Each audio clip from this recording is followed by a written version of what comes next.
Stop. Thief. Someone's stealing from this house.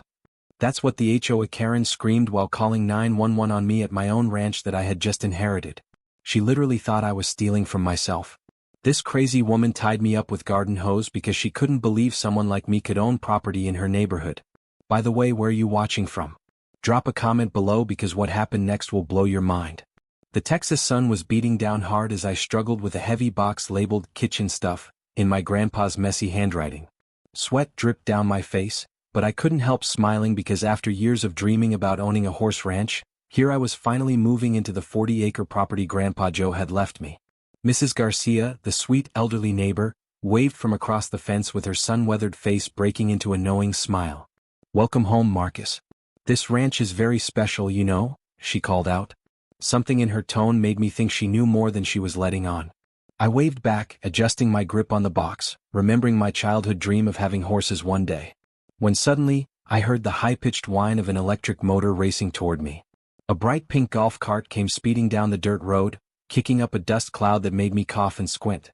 Behind the wheel sat a woman in her 50s with perfectly styled blonde hair that somehow remained perfect despite her crazy driving. She was wearing what looked like a full face of makeup and a tennis outfit that probably cost more than my monthly rent back in Dallas. The cart skidded to a stop just inches from where I stood, and she jumped out with surprising speed for someone in designer heels. "Stop right there. I'm calling the police right now," she screamed, already fumbling with her phone. Her long fake nails clicked frantically against the screen. I nearly dropped my box in surprise, taking a step back from this tornado of fury and hairspray. "Excuse me," I said, genuinely confused about what I could have possibly done wrong. "What's going on here, ma'am?" But she was already dialing, her face twisted with rage and something that looked like triumph. "Yes, 911? This is Patricia Williams, president of the Sunset Valley Ranch HOA, and there's a black man stealing from Joe Martinez's ranch. He's loading things into a truck. Send units immediately." She glared at me with such intense hatred that I actually felt a chill despite the 100-degree heat. "Ma'am, I'm not stealing anything," I said, trying to keep my voice calm and reasonable despite my growing anger. "This is my ranch now. I'm Marcus Martinez, Joe's grandson. He passed away last month and left me this property in his will." Her face turned an even deeper shade of red that clashed terribly with her coral lipstick. "Liar," she screamed, her voice reaching a pitch that probably made dogs howl. "Joe didn't have any black relatives. I've known him for 30 years, and he never once mentioned anyone like you." The way she said, "like you," made it crystal clear what she really meant, and I felt my jaw clench. She was practically screaming into the phone now. "He's claiming to be the owner. He probably killed Joe and forged the will. Yes, I'll keep him here. Hurry." I tried to stay calm even though my heart was racing. "Look, I have all the paperwork in my truck," I said, gesturing toward the glove compartment. "My driver's license, the will, the deed, everything. Let me just..." I raised my hand to point more clearly at the truck, a simple gesture that any reasonable person would understand. "He's reaching for a weapon," she shrieked at the top of her lungs, dropping her phone and running toward her golf cart. Before I could even process what was happening, she had grabbed something from the back seat and was running toward me with surprising speed. It was a garden hose. A bright green garden hose that looked like it had never been used for actual watering. "Don't you move, you criminal," she commanded. And I kid you not, she started wrapping that garden hose around me like I was a Christmas present. I was so shocked by the pure craziness that I just stood there, box still in my arms, as this insane woman tied me up like a rodeo calf. "Are you seriously tying me up with a garden hose?" I asked, completely amazed at the turn my day had taken. "This is a citizen's arrest," she declared proudly, pulling the hose tighter. "Patricia Williams, HOA president, protecting our community from criminals and thugs like you. You people think you can just come in here and take whatever you want, but not on my watch." I stood there in the blazing sun, tied up with a green garden hose in my own front yard, feeling a mixture of anger, disbelief, and honestly, a touch of dark humor at the craziness of it all. My eyes caught the photo of Grandpa Joe that I'd taped to my dashboard. His kind face smiled at me through the windshield, and my throat tightened for a moment. He'd always warned me that some folks in Texas could be difficult and set in their ways, but this was beyond anything I'd imagined. The sound of sirens grew louder, cutting through the afternoon heat. Within minutes, a police cruiser pulled up, kicking up another cloud of dust. The door opened and out stepped a young Latino officer who took one look at the scene before him and shook his head with the tired expression of someone who'd seen this particular brand of crazy before. Jesus Christ, Mrs. Williams, Officer Rodriguez muttered under his breath, but loud enough for me to hear. And I could already tell this wasn't his first encounter with Patricia Williams.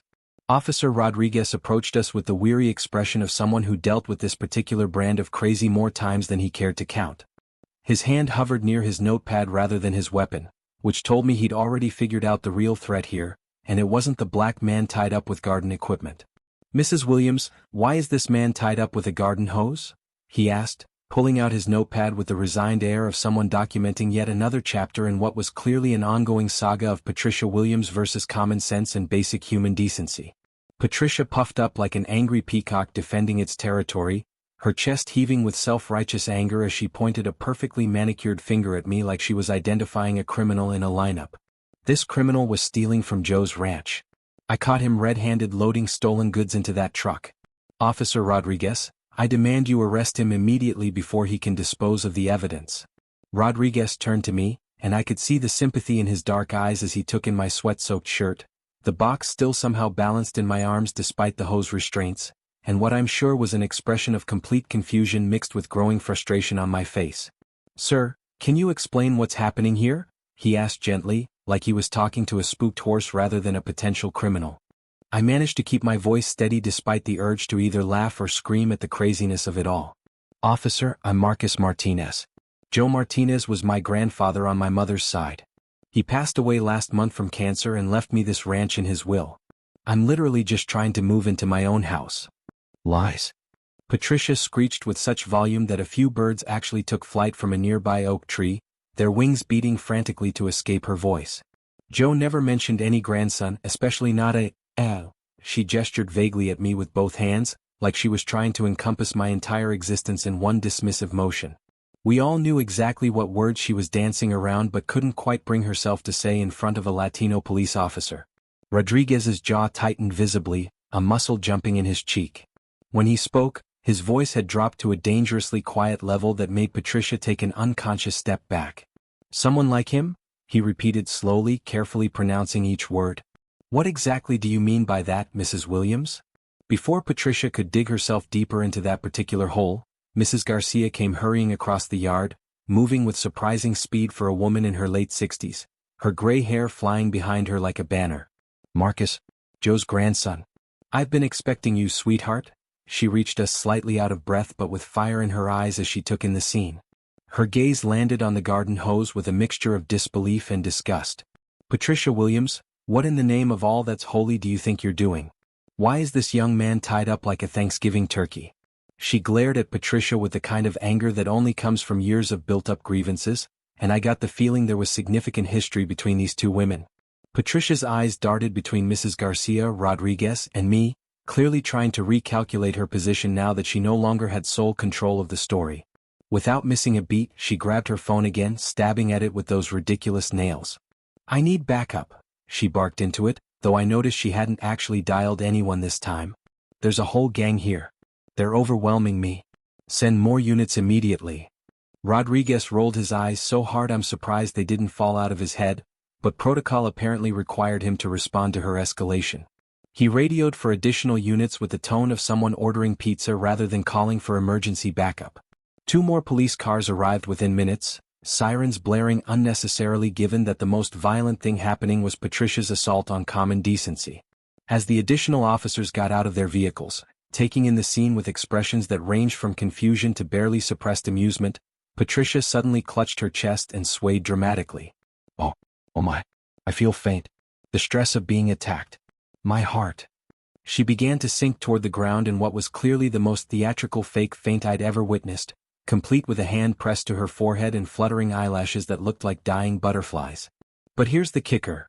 Even as she was collapsing, I could see her thumb moving on her phone screen, texting someone with the kind of speed and accuracy that no one experiencing actual cardiac distress could manage. One of the senior officers surveyed the scene with the expression of someone calculating how many hours of paperwork this was going to generate. Rodriguez, what exactly is the situation here? As Rodriguez explained, I kept watching Patricia on the ground, still secretly texting while maintaining her unconscious pose. I caught a glimpse of the contact name on her screen, Tommy's boy, and the message preview, "Get here now. Plan B." The senior officer looked at me, still tied up, then at Patricia on the ground. "Ma'am, do you need medical attention?" Patricia's eyes fluttered open dramatically. I was so frightened. This man threatened me with a rake. Everyone turned to look at my truck, where a new rake sat properly secured with bungee cords. "Ma'am," the senior officer said slowly, "how exactly did he threaten you with a rake that's strapped in his truck?" Patricia scrambled for a new angle. "He was aggressive, waving his arms." Mrs. Garcia snorted. "He was pointing at his truck, you nincompoop." Rodriguez had walked over to my truck and, with my permission, retrieved my folder of documents from the glove compartment. He examined them carefully, his expression growing more serious with each page. "Everything appears to be in order," he announced. "Valid driver's license, death certificate for Joe Martinez dated last month, last will and testament leaving the property to Marcus Martinez, and a properly notarized deed transfer." Patricia jumped to her feet with remarkable agility for someone who'd been faint moments before. "Those have to be forgeries. This is a conspiracy. Someone like him could never afford a place like this." Just then, we all heard the screech of tires and the unmistakable sound of a car hitting something solid at considerable speed. Crash. A silver BMW had just plowed straight into the ranch's wooden fence, sending splinters flying like wooden confetti. The door swung open and a man in his 30s stumbled out, clearly drunk despite it being barely past noon on a Tuesday. His expensive suit was wrinkled and he reeked of alcohol from 10 feet away. "Mom," he slurred, weaving toward us unsteadily. "Why'd you let this guy in?" Tommy Williams swayed on his feet like a tree in a hurricane, his bloodshot eyes trying desperately to focus on me but failing miserably. Mrs. Garcia leaned close and whispered, "That boy's been in 4 drunk driving accidents already. How he still has a license is beyond me, but money talks in this town." The senior officer stepped forward with the careful movements of someone approaching a wild animal. "Sir, I'm going to need you to take a breathalyzer test right now." Tommy attempted to wave him off but nearly fell over in the process, catching himself on his mother's shoulder. "Don't need no test. I'm here on legal business. This man," he pointed vaguely in my direction, missing by about 3 feet and pointing at a cactus instead, "is illegally occupying Williams' family property." I couldn't help but laugh at the craziness of it all, the sound escaping before I could stop it. Williams' family property? This ranch has been in the Martinez family for 3 generations. My great-grandfather bought this land in 1952. Patricia gripped her son's arm tighter, her nails digging into his expensive suit jacket. I heard her hiss under her breath, "How much do you owe now? Tell me the truth." Tommy's drunk bravado crumbled instantly like a house of cards in a windstorm. $500,000, Mom. They said if I don't pay by tomorrow. His voice cracked with genuine fear, and for the first time I saw Patricia's carefully maintained facade show real cracks. $500,000? Patricia's voice pitched high enough to make dogs howl. "You told me it was $100,000. How did it get to $500,000? The officers exchanged meaningful glances, clearly filing this information away for future reference. Tommy swayed again, tears actually forming in his eyes now. "Interest, Mom? Compound interest. These guys don't play around. You said the ranch would cover it. You promised." Patricia's face went through several expressions in rapid succession: rage, fear, calculation, and finally desperation. "Shut up," she hissed, but it was too late. Everyone had heard, and Mrs. Garcia's phone was still recording, that little red light like a beacon of accountability. "Mom, remember Plan B?" Tommy slurred loudly, apparently having forgotten the concept of discretion along with his sobriety. "You said if he won't sell willingly we could." Patricia slapped her hand over his mouth so fast it made a cartoonish smacking sound, but the damage was done. We all leaned in, waiting for him to finish that sentence, though I had a pretty good idea where it was going. Mrs. Garcia held her phone higher, making sure she was catching every word. "That's quite enough from both of you," she said firmly. "Joe always knew you were up to no good, Patricia. That's why he gave me this phone with unlimited recording space 3 years ago. Said to always have it ready when you came around." "Plan B?" Rodriguez asked, his hand moving to rest on his utility belt, not on his weapon but close enough to make the point. "What exactly is Plan B, Mr. Williams? Please enlighten us." Patricia's eyes darted around frantically like a trapped animal looking for escape routes. "Nothing. My son is clearly drunk and talking nonsense. He doesn't know what he's saying." She tried to pull Tommy toward the damaged BMW, but he stumbled and fell to his knees in the dirt, his expensive suit getting covered in Texas dust. "But Mom," he whined from the ground, You said the ranch is worth $3 million. We just need him gone and then we can. Shut up. Patricia screamed, completely losing her composure now. The HOA president mask had slipped entirely, revealing someone desperate and dangerous underneath. The senior officer looked at me with raised eyebrows. Mr. Martinez, given what we're hearing, do you feel threatened? Would you like to press charges for harassment, false imprisonment, or conspiracy? I considered it carefully, watching Patricia practically vibrate with rage and panic while Tommy tried unsuccessfully to stand up. Not yet, I said slowly, making sure my voice carried clearly, but I wanted on record that I feel unsafe and I am documenting everything. I pulled out my phone, showing the recording app that had been running since this whole circus began. Grandpa Joe taught me to always document everything. He said it would come in handy someday. Right then, Tommy's phone started ringing with an obnoxious hip-hop ringtone that seemed completely at odds with his preppy appearance. He fumbled for it, nearly dropping it twice before managing to answer. The name on the screen was visible to everyone, Mr. S. Final warning. His face went from pale to ghostly white, like all the blood had drained out at once. Mr. S. I'll have your money, I swear on my mother's life. Just give me 24 hours. Even from several feet away, we could all hear the angry voice on the other end, though the words weren't clear. Tommy started actually crying now, tears streaming down his face. The ranch. I'll get you the ranch. My mom promised. Patricia snatched the phone from him with shaking hands. Mr. Salvatore, this is Patricia Williams. I assure you will have your money by tomorrow. Her voice tried for authoritative but came out quavering. Whatever the voice on the other end said made her face contort with fear. No, please don't come here. We'll handle it. I promise you'll get every penny. She hung up and stood there for a moment, the phone trembling in her hand. Mrs. Garcia clicked off her recording with a satisfied smile. Well, that was illuminating. Joe always said you'd try something like this, Patricia. He said you'd been after this ranch for decades. Patricia's mask finally completely shattered. That old fool never knew what was good for him, she snarled, all pretense of politeness gone. I offered to buy this place for 15 years. 15 years. Fair price, more than fair. And he always refused. Always said it would stay in the family. She turned to me with eyes full of hatred. And then he leaves it to you. Someone who visited him maybe 5 times in 10 years. Someone who doesn't even look like family. The racism was just out there now, naked and ugly in the afternoon sun. I've been part of this community for 30 years. 30 years. And he gives it to an outsider. I felt the pieces starting to click together like a horrible puzzle. This wasn't just about HOA power trips or even racism, though those were certainly factors. This was about money, desperate money, and a dream that had festered into obsession. Mrs. Williams, the senior officer said, his voice carrying the weight of authority, I think it's time for you and your son to leave. Mr. Martinez is the legal owner of this property, and you're trespassing. If you don't leave voluntarily, we'll have to arrest you. Patricia drew herself up to her full height, which wasn't very impressive, trying to salvage some dignity from the wreckage of her plans. This isn't over. Not by a long shot. The HOA has rules, regulations, architectural standards. I'll make sure he can't stay here. She dragged Tommy to his feet, both of them stumbling toward the wrecked BMW. You can't drive in that condition, Rodriguez called out. Either of you. Mrs. Williams, you're clearly emotionally compromised and your son is drunk. Patricia whirled around, her hair finally starting to escape from its shellac perfection. Then we'll walk. Come on, Tommy. As they staggered away, Tommy's phone buzzed again. The message preview was visible on the screen, 24 hours or else. No extensions. I saw real bone-deep terror in his eyes as he looked back at me. And for a moment, just a moment, I almost felt sorry for him. Then I remembered I was still tied up with a garden hose in my own front yard. Rodriguez came over and finally untied me. You okay, Mr. Martinez? He asked quietly.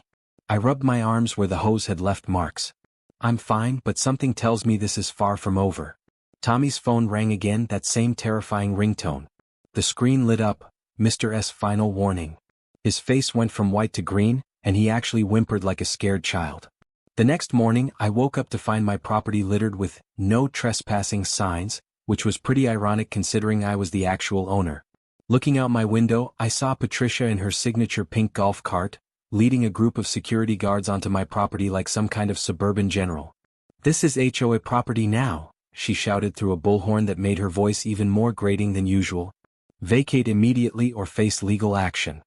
I threw on yesterday's clothes and headed outside, but as I walked past Grandpa Joe's old desk, I remembered something he told me during our last phone conversation. "The basement has some interesting things, kiddo," he'd said, his voice weak from the cancer but still carrying that mischievous tone. "Make sure you check it thoroughly when you get there. Behind the water heater especially. You'll know when it's time." Mrs. Garcia appeared at my side like a guardian angel, pressing an old brass key into my hand. The metal was worn smooth with age and warm from her pocket. "Joe told me to give you this when the time was right," she said quietly, her eyes never leaving Patricia and her security squad. "I think that time is now, sweetheart. Check the basement behind the water heater. And hurry." While Patricia continued her theatrics outside, alternating between threats through the bullhorn and directing her security guards to place more signs, I slipped back into the house and down to the basement. The wooden stairs creaked under my weight, and the air grew cooler with each step down. The basement was exactly what you'd expect in an old Texas ranch house: dim, musty, full of cobwebs and memories. I made my way past boxes labeled in Joe's shaky handwriting, past old furniture covered in dusty sheets, to the ancient water heater that looked like it had been there since the 1950s. Behind it, almost invisible in the shadows, was a metal box that had been painted to match the wall. The key fit perfectly, turning with a satisfying click. Inside were documents that made my jaw drop. The original deed to the ranch, dated 1952 and signed by my great-grandfather, included a clause in elaborate script: "This property shall forever be exempt from any homeowner association, community organization, or similar entity that may attempt to impose external governance upon these lands." There were also letters from lawyers, documentation of every attempt Patricia had made to force Joe into the HOA over the years, and his responses, all perfectly preserved. The man had been building a legal fortress for decades. I ran back upstairs and fired up Joe's ancient copy machine. Within an hour, I had plastered copies of that deed all over the neighborhood. Every mailbox, every light pole, every community board now had a copy of the truth. By noon, everyone knew the HOA had no power here. The neighbors started gathering in small groups, reading, talking excitedly. It was like watching a community wake up from a long sleep. Mr. Anderson, an elderly man with a pronounced limp from Vietnam, approached me carefully. "Boy, I got something you need to see," he said, pulling out a USB drive. "Been waiting years to give this to the right person. Your grandfather said you'd know what to do with it." Back in the house, Mrs. Garcia had brought her laptop, and we huddled around the screen. The video showed Patricia in Joe's driveway in 2018, clear as day. She was tracing Joe's signature from one document onto another, her satisfied smile visible as she examined her forgery. "She faked his consent to join the HOA," Anderson explained. "Your grandfather never agreed to nothing. He was in the hospital that week getting chemo." The implications were staggering. If the ranch was never legally part of the HOA, then all of Patricia's threats were meaningless. Meanwhile, Patricia had escalated her tactics. She had hired 3 moving trucks to block the main road to my ranch, parking them sideways across the entrance. "If you won't leave, we'll make sure you can't come or go," she announced triumphantly. I ended up having to walk 2 miles just to get to the main road for supplies, but I wasn't giving up. I had truth on my side, and more importantly, I had a community that was finally waking up to Patricia's decades of bullying. "This ain't the first time she's done something like this," Mrs. Chin told me when I stopped for water. "She ran the local convenience store. She ran the Hendersons out 3 years ago. Said their house color violated HOA rules. The Patel family before that, she cited them for excessive cultural decorations during Diwali. And the Martinez family's quinceanera? She called it a public disturbance, and had police shut it down at 8 p.m. The stories kept coming.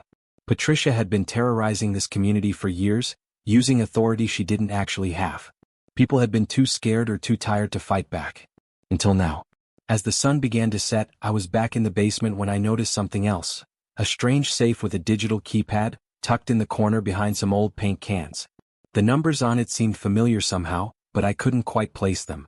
I was about to try some combinations when I heard a sound that made my blood run cold. Vroom. Vroom. The thunderous roar of motorcycle engines filled the air. I ran to the window and looked out to see 6 men on Harleys pulling up to my gate. They were all heavily tattooed, wearing leather vests with patches I couldn't read from this distance. The lead rider removed his helmet, revealing a scarred face and cold eyes that seemed to take in everything at once. This had to be Mr. S., Tommy's creditor. My phone rang immediately. It was Mrs. Garcia, her voice urgent. Lock your doors, honey, and whatever you do, don't make any deals with those men. Your grandfather warned me about them too. As I watched the bikers dismount, their chrome and black motorcycles gleaming in the dying light, I realized the situation was about to get a lot more complicated than I'd ever imagined. Mr. S and his crew surrounded the gate like wolves circling prey, their leather vests bearing patches that read Devil's Due MC in Gothic lettering. The leader, a mountain of a man with a spider web tattoo crawling up his neck, called out in a voice that sounded like gravel in a blender. "We're looking for Tommy Williams. We know he's here. His car is wrecked into your fence." I approached the gate cautiously, keeping my hands visible and my movements slow. "He's not here. Left on foot with his mother about an hour ago. This is my property." Mr. S studied me with calculating eyes that had seen too much and trusted too little. "You the new owner? The grandson?" When I nodded, he surprised me by laughing, a sound like rocks tumbling down a mountain. "Joe was a good man. Respected him. But his neighbor's kid owes me $500,000, and word is this ranch is how he plans to pay." Right on cue, Patricia and Tommy came scurrying down the road. Tommy looked like he'd been crying for hours, and Patricia's perfect hair now resembled a bird's nest. "The ranch," Tommy blubbered, pointing at my property with shaking hands. "Take the ranch. It's worth $3 million. More than enough to cover everything." Mr. S turned to me, his expression thoughtful in a way that made me nervous. "What do you say, Mr. Martinez? $2 million cash right now and you walk away clean. No trouble, no complications." I met his gaze steadily, channeling every bit of Joe's stubbornness. "Not for sale. Not now, not ever. This was my grandfather's dream and now it's mine." There was a long moment of tension where I could hear every cricket, every breath, every heartbeat. Then Mr. S nodded slowly, almost respectfully. "I respect that. A man's home is his castle." He turned to Tommy with considerably less warmth, his scarred face twisting into something that might have been a smile on anyone else. "You, on the other hand, got 24 hours to find my money elsewhere. And trust me, boy, you don't want to know what happens at hour 25. Patricia grabbed her son's arm, panic clear in her voice. "Please, Mr. Salvatore. There must be something we can do. Some arrangement." Mr. S's smile was sharp as a blade. 24 hours, lady? Not a minute more. And if you're thinking of running, well, let's just say I got friends in every state." As the bikers roared away, leaving a cloud of dust and exhaust, Mrs. Garcia immediately went into action. "Emergency meeting at my house. 1 hour. Spread the word." Within 60 minutes, 25 neighbors had gathered in her living room, and the story started pouring out like a dam had burst. Mrs. Hernandez went first, her voice shaking with years of suppressed anger. "Patricia threatened to burn down my house because I painted it yellow instead of beige. Said it violated HOA color guidelines that didn't even apply to us." Mr. Thompson added, "She hired someone to pretend to be an HOA inspector. Tried to fine me $5,000 for a garden gnome. A gnome my grandkids gave me. My dog died after I voted against her in the last election," Miss Rivera said quietly, her eyes filling with tears. "The vet said it was poison. I could never prove it, but I know it was her." The room fell silent at that, everyone exchanging dark looks. Mrs. Garcia stood up slowly, walking to her ancient refrigerator with the gravity of someone about to change everything.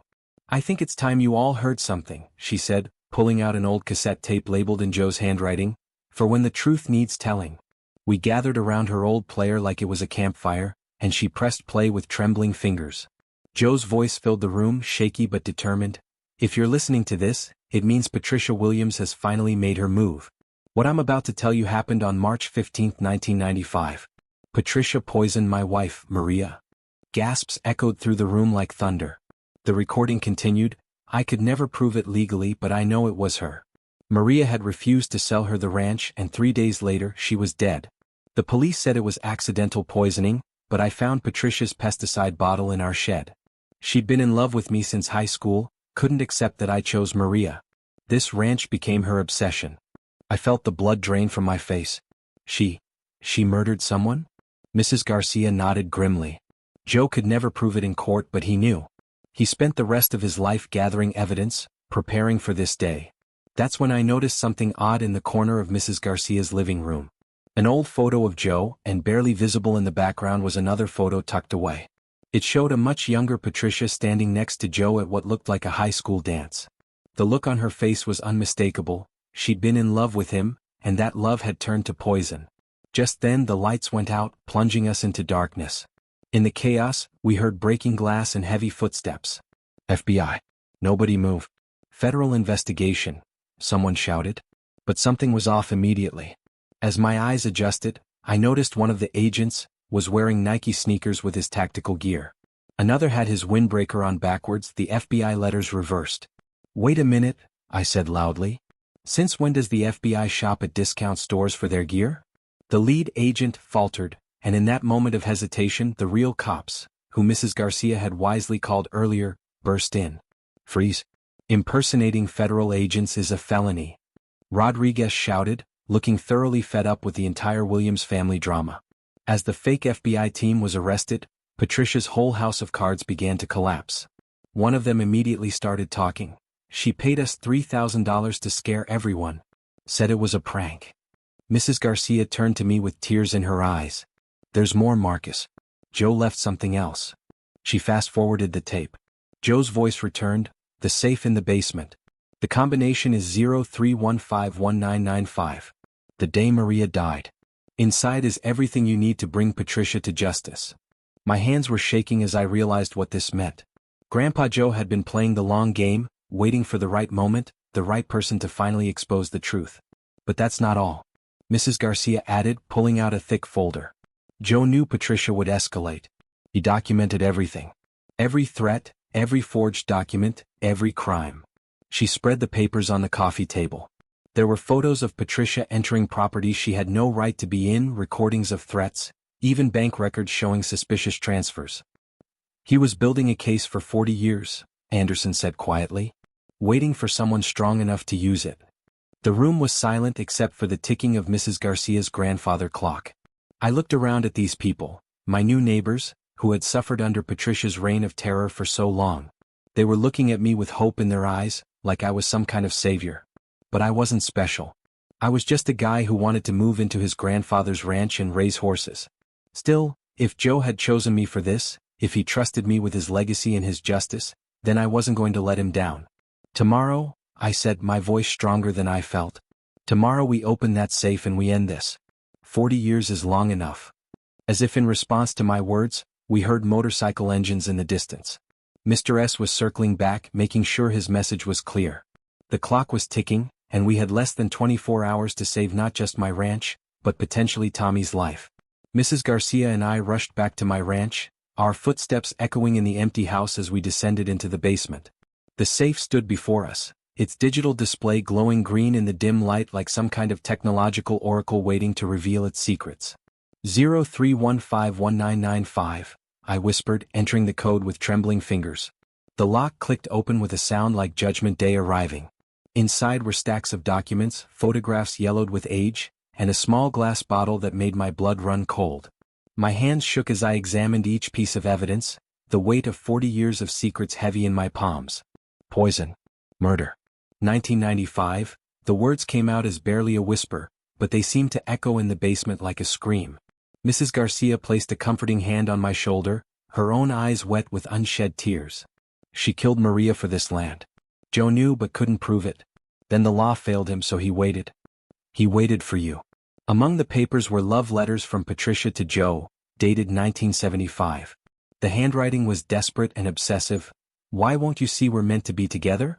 I'll do anything, Joe. Anything. Maria doesn't deserve you. She doesn't love this land like I do. We could be so happy if she was gone. The progression from desperate love to murderous intent was clear in every line. There were photos too, grainy but clear enough to be damning. Patricia spreading something near the well on Joe's property, her face caught in profile by a security camera Joe had hidden. The date stamp read March 14, 1995. One day before Maria's death. The bottle still had partial fingerprints visible, preserved under layers of clear tape, and a note from Joe, Patricia's prints. Had a friend in forensics check unofficially. Perfect match. The same pesticide that killed my Maria. The final envelope was marked in Joe's shaky handwriting, open when Patricia harms my grandson. Inside was a detailed list of 3 law firms, all out of state, all specializing in cold cases and murder prosecution. If you're reading this, Joe's note began, she started again. I've sent copies of everything to these lawyers. They've been waiting for my word. Or in this case yours. Call them immediately. Don't wait. She's escalated to murder once and she'll do it again. I grabbed my phone and dialed the first number with shaking fingers. The lawyer who answered seemed to have been expecting my call for years. Mr. Martinez? We've been holding a file for you. Joe's file. Can you come in tomorrow? But tomorrow might be too late, I said. There's more, Mrs. Garcia said, pointing to something I'd missed in my shock. A small journal at the bottom of the safe, bound in leather and filled with Maria's neat handwriting. The final entry, dated March 14th, made my blood run cold. Patricia came by again today. She's been acting strange since Joe rejected her advances at the Christmas party. She said if I don't convince Joe to sell, something bad will happen. She said I don't deserve this ranch, don't deserve Joe. I'm scared. I've told Joe, but he thinks I'm overreacting. I'm not overreacting. There's something wrong with that woman. Something dangerous. We spent the next hour documenting everything with the methodical precision of crime scene investigators. Photos of every page, every piece of evidence, all uploaded to multiple cloud storage accounts. I sent copies to the law firms, to Rodriguez, even to a journalist friend in Houston. As we worked, Mrs. Garcia kept glancing at the window nervously. Patricia is not stupid, she warned. She'll know something's up when those fake FBI agents don't report back. She's probably watching the house right now. As if on cue, my security camera app buzzed with a motion alert. I checked the feed and felt my heart stop. There was Patricia at 2 a.m. sneaking onto my property with a large red gas can. Her face was streaked with tears, but her eyes held 40 years of rage and madness. She was muttering to herself as she walked, and the camera picked up fragments. Should have been mine, always should have been mine. Joe, why couldn't you just love me? If I can't have it, no one can. She began dousing the front porch with gasoline, the liquid gleaming in the moonlight like tears of fire. She's going to burn it all down, Mrs. Garcia breathed, her face pale with horror. Just like she always threatened to do to anyone who opposed her. I reached for my phone to call 911, but Mrs. Garcia stopped me with a firm hand. Wait. Let her get closer to the house. We need this on camera. Need it to be undeniable. Joe waited 40 years for justice. We can wait 5 more minutes. We watched in horrified fascination as Patricia continued her work, methodically soaking the wooden porch, the front door, even the flowers Maria had planted decades ago. She pulled out a lighter, and that's when Mrs. Garcia made her move. She hit the emergency air horn button she'd installed years ago on Joe's advice. The night exploded with sound, 3 sharp blasts that cut through the darkness like a knife. It was a signal every neighbor knew, a call to arms that Joe had established long ago. Lights flicked on in houses all around like stars coming to life. People poured out of their homes, many still in pajamas and robes, forming a circle around Patricia like some kind of suburban coven. She stood there in the center, gasoline dripping from the can, lighter held high like a torch of madness. Back off, she screamed, her voice breaking with 4 decades of frustration and insanity. Or we all burn. I'll do it. Just like I did before. The flame from her lighter danced in the night breeze, and I could see Mrs. Garcia just 3 feet away, close enough that the fumes made her eyes water. Nobody moved. It was like watching a wounded animal make its last stand, dangerous and pathetic all at once. In the distance, sirens wailed through the night, getting closer with each second. Patricia's hand shook, the flame wavering like her sanity. 40 years, she whispered, loud enough for everyone to hear. 40 years I waited for him to see the truth. 40 years I watched that ranch, that life that should have been mine. And for what? For him to give it all to someone who didn't even visit him regularly. Someone who doesn't know every tree, every fence post, every memory. The pain in her voice was real, but so was the gasoline. So was the flame. So was the murder she'd committed decades ago. As the police cars turned onto our street, their lights painting everything in alternating red and blue, I knew this nightmare that had started 40 years ago was finally coming to an end. The circle of neighbors stood frozen as Patricia waved the lighter like a conductor's baton, gasoline fumes making everyone's eyes water in the cool night air. Don't come any closer, she shrieked, her voice cracking with decades of suppressed emotion. I'll do it. Just like I did to Maria. You want to know the truth? Yes, I killed her. She didn't deserve Joe. Didn't deserve this ranch. The confession hung in the air like a physical thing, heavy and irreversible. I stepped forward slowly, my hands visible and empty. Like you did to Maria? I asked, my voice surprisingly steady. You poisoned her because Joe chose her over you? Patricia's hands stopped shaking for a moment, her eyes locking with mine. The lighter flame reflected in her tears, creating an eerie dancing light. She reached into her pocket with her free hand and pulled out a worn photo of Joe as a young man, the edges soft from years of handling. How do you know about that? Her voice cracked like thin ice breaking. Mrs. Garcia held up the evidence we'd found, making sure everyone could see. Joe saved everything, Patricia. He knew what you did. He just couldn't prove it in 1995. But he never stopped collecting evidence. Never stopped waiting for justice.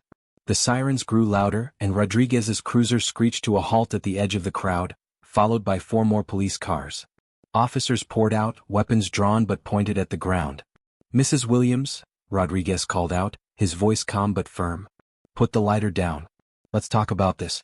Nobody needs to get hurt tonight. Patricia laughed, high and hysterical, a sound that made several people step back. Talk? I've been talking for 40 years. Begging. Pleading.